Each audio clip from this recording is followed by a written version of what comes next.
Welcome to my channel, Sunshine Shoulders. I'm Calvin. Thank you so much for stopping by today. The subject of my vlog today is my last day in the Philippines was my most frustrating day. I'm ready to go. Before I get started, let me welcome my viewers and subscribers. Thank you so much for your kindness, your generosity, and your support of my channel. It's truly been amazing. I never take that for granted.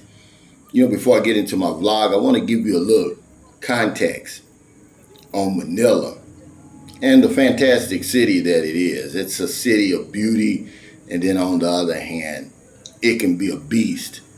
This is what I like to call the melting pot of the Philippines. This city represents everything that is and everything that isn't the Philippines. Every Filipino dream that comes true must come through Manila one way or the other. Doesn't matter if you're OFW, doesn't matter if you get one of those fancy visas to get out of the country. You've got to come through here. Millions spend their last peso to come to Manila in search of a new life. For some of them, it's their last hope. They're literally carrying the weight of their world on their backs. I saw it. I came over here on the boat. When people were leaving the ship, they had every earthly possession on their shoulders.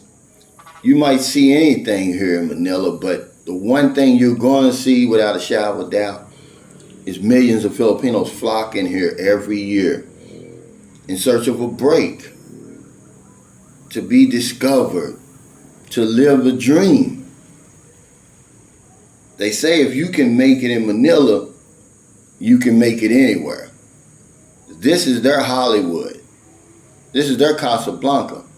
Remember, this is where Manny Pacquiao came face to face with destiny. He struggled for years on the streets of Manila before he became a breakout superstar. But the sad reality is,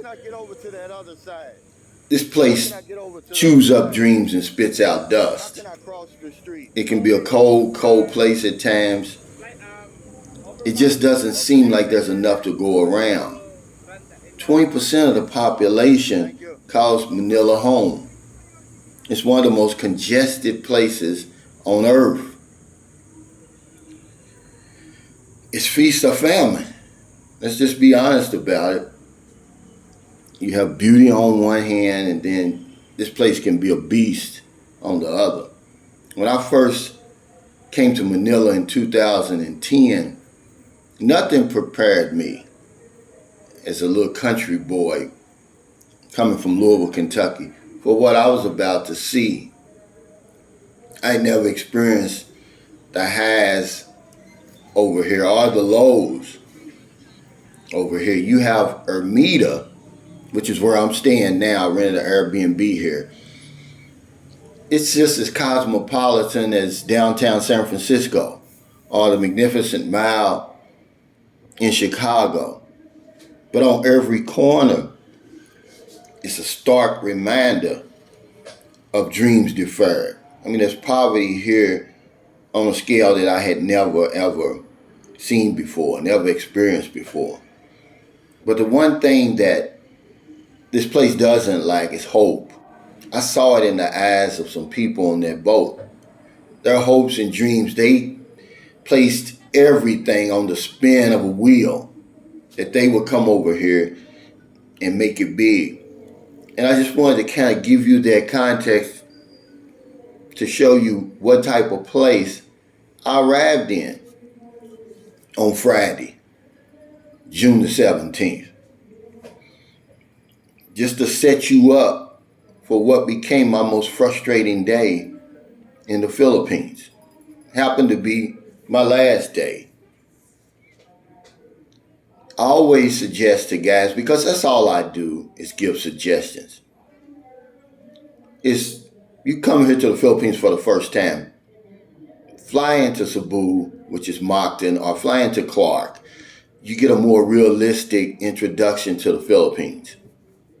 When you fly into Manila, although I love Manila, it's a special place. It's a spectacle. And it can give you the wrong impression of the Philippines. There's so much going on here. The taxi drivers and the tricycle drivers alone will make you hate this place. Not all of them, but a lot of them. The taxi drivers here, they have a worldwide reputation because people from all over the world come to the Philippines. They had their experience with the taxi drivers, then they go back home and share those experiences. So even before people get here, they know about these tricycle drivers. I've been here 13 years and 2 months. I thought I was ready for everything. But let me tell you, I wasn't. When I arrived here Friday, I'm at the pier. It's hot as it always is in the Philippines, especially in Manila. A lot of the trees, as you can see, are gone. I'm waiting on a taxi. Taxi pulls up. Hey, I'm only going less than 2 kilometers away. It's the reason I rented the Airbnb that I did. And I love the Ermita era. He says 500, and I'm exhausted. I said, okay. Well, I thought that was it, but it wasn't. I sat there for 30 minutes in that hot taxi cab. I felt like a hostage because they take your luggage, they put it in the trunk. It's almost like you're being kidnapped. And he made me sit there until he got 2 more customers. And then he drops me off last. Man, I wanted to wring this guy's neck. I mean, I've never been so angry, so frustrated in the Philippines in all my life. But remember, Manila's everything the Philippines is and everything it isn't. The Philippines isn't that taxi driver. And a lot of guys like him. It's more like what I experienced in this building with the guards, even the Airbnb owner. They're so nice, they're so friendly, they'll literally bend over backwards to help you, to make your stay here comfortable. But I ended up hooking up with a couple of my subscribers. Shout out to Eric Terry, shout out to Robert White. And we ended up going to Mall of Asia. That's where you see right now. We had some delicious Vietnamese food, and then we went to Starbucks. Man, we laughed. We had a good time. We chopped it up. And we went our separate ways. Well, on the way back, get in a taxi. I'm tired. I rode that ship for 48 hours. I'm ready to get off. Ready to walk around, but I'm tired because I really can't sleep on that boat. I noticed he doesn't have his meter on. I said, hey, can you cut the meter on? Because earlier a taxi had taken me to Mall of Asia. It was only 145 pesos. This guy was real honest. I gave him 150 peso tip. He gave me the opportunity to tip him. Some of these guys won't do that. Like this guy here. It's a younger guy. Maybe late 20s, early 30s. His attitude was so messed up. The way he was talking to me was like he was a bully, and I don't like bullies. He says 500. I said, man, I'm not paying you 500. He said 400. And the further we rolled past Mall of Asia, the angrier I became. This guy had brought the street out of me that I thought I had suppressed a long time ago. I was really ready to hurt this guy. And that's shocking for me to say, I'm in the Philippines. Nobody ever pushes you like that. It wasn't the 200 pesos or whatever it was difference. It was his attitude. It was his bully attitude. It was the way he was dealing with me. It was so disrespectful. But being experienced over here, I stepped back and I said, I'm not going to sweat this 200 pesos. I'm going to go ahead and give it to him. I'm not going to get in trouble. I'm going to live to see another day. I don't want to mess it up because I want to come back. But this is the type of thing that a new man, a woman will run into over here. And it's very, very frustrating. It's not a whole lot you can do, especially when they've got your possessions and everything in the trunk, or you're in an uncompromising position. You're somewhere far away from your hotel or Airbnb. It's nighttime. It can get scary, man. But see, I don't like bullies. And they do something to me. It brings out something in me. And I want to stop them right in their tracks. And I just got back, man. I got something to eat. I went to sleep. And I woke up getting ready for my trip to Thailand. Had to get some money from M Lawyer. And I could have walked, but it's just it's stifling. The heat is stifling right now in the Philippines. And so I get into this little tricycle, the motorcycle with the little sidecar. Sidecar is so small, but I say, hey, I'm getting a nice gust of wind. This guy doesn't even know where he's going. I'm less than a kilometer away from the M Lawyer. I have to stop and give him my phone so he can find a place. Well, we agreed on 100 peso fare. This guy's high, he's high as Cooley Brown. I don't know what he's on, but he's high, maybe he's been up all night, something.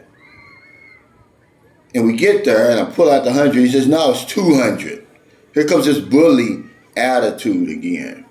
And this guy, he deserved to be slapped.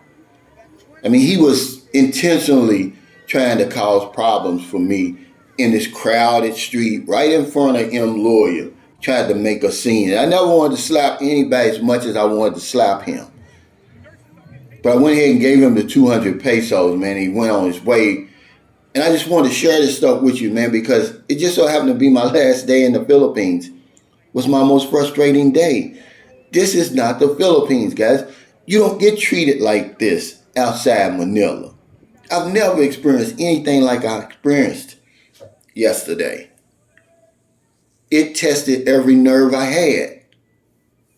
And I just had to remember rule number one. See, I had to follow my own rules. So here I am right now. I'm in Rizal Park because Airbnb that I rented, it's beautiful. It's right across from here. I'm on the 19th floor. Beautiful view of Rizal Park, a beautiful view of Manila Bay. And I had went to the Dolomite Beach. I mean, it's beautiful here. There's so much beauty on one hand. And then, like I said, on the other hand, this place can be a beast. There's a lot of poverty here, but I never really show that. That's not my style. It's not necessary. It's no more poverty here than is in Chicago. If you go to Magnificent Mile, anybody that's been there can attest to this. On both sides of the street, it looks like you're in Saigon in the 70s. It looks pretty bad. It looks hopeless. It must be a scam, is what I thought when I first saw it. I mean, it's just so many, one after the other, people with signs, cardboard boxes, the whole 9 yards. You wouldn't think you're in America. But this is Rizal Park. This park is a monument to the hero of heroes, Jose Rizal in the Philippines. I first heard of Jose Rizal from one of my favorite authors, Carter G. Woodson, who wrote the book, The Miseducation of the Negro. One of my most favorite books. Is one of the most enlightening books I've ever read. He spent several years teaching over here in the late 19th century. And he talked about Jose Rizal and the impact he had on Filipino history, Filipinos in general, and the importance of education. Well, this is the park in his namesake, and it's a beautiful park. This park could be anywhere in the world. And it's on that scale, beauty, design, and everything. And that's what I love about Manila. There's a lot of foreigners who live up this way because Manila has the best food. They have the best hotels and restaurants, the best shopping, the best nightlife, the most beautiful people. But it's a trade-off. There's a price that you pay because what goes along with that is the most congested, the most crime, the most traffic, the most pollution. It's like a Dr. Jekyll and Mr. Hyde city. For some people, it's a city of dreams, and then for some, it's a nightmare. And it became a nightmare for me.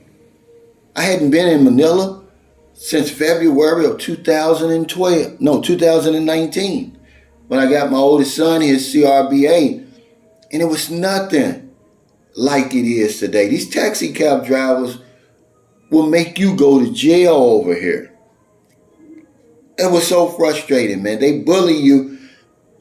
As a foreigner, you see a side of the Filipino that you never see anywhere else. Because once you get outside Manila, the crime goes down dramatically. The Philippines opens up. It's like a big farm. People are warm, they're welcoming, and that's why I always tell the new guy, listen, don't fly into Manila. Get you some experience. Get you some boots on the ground experience in the Philippines first to get you ready for what you're going to face in Manila. Then you'll have some idea of what you're going to run into. Because Manila is everything the Philippines is and everything that it isn't. So if you're in America, it's getting late. Before you let your head hit the pillow, please find somebody to help. But if you're on one of them late grocery runs, beer runs, weed runs, you're just getting off second shift, you're on your lunch break, you see somebody in the street, buy them something to eat, buy them something to drink, give them a few dollars. If you're in the Philippines, it's about 5:30 a.m., headed to the airport. I'm excited, man. I'm going to Thailand for a couple of weeks, piddle around there, see what's my next adventure is going to be. I gave away a lot of money since I've been here. I don't want a pat on the back. It's just that I saw so much that pulled at my heartstrings. And I didn't feel sorry for anybody, but it's hard for me to walk past some of these situations without offering some help. Because if I don't know anything else, I know this one thing for sure. When we help other people, we help ourselves. Take care, stay safe, stay COVID free. I'll see you next time.